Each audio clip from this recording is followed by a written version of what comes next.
You might want to check what you reach for at the sink. Certain soaps may do more harm than good. The FDA says there's no evidence antibacterial chemicals in some soaps and washes help fight germs, and they could pose health risks. The agency is reviewing the safety of ingredients like triclosan, found in about 75% of liquid antibacterial cleansers sold in the U.S. Recent studies suggest it can interfere with hormone levels and spur drug-resistant bacteria.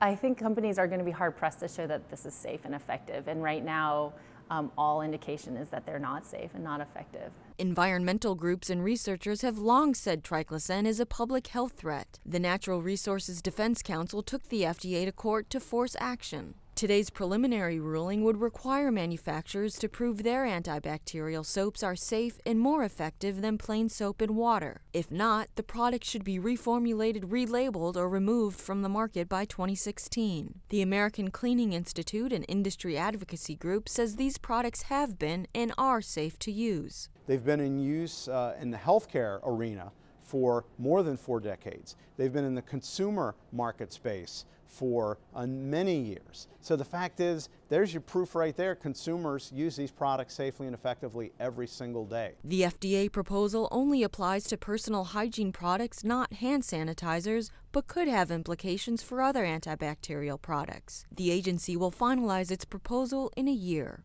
Cindy Sharp, Associated Press.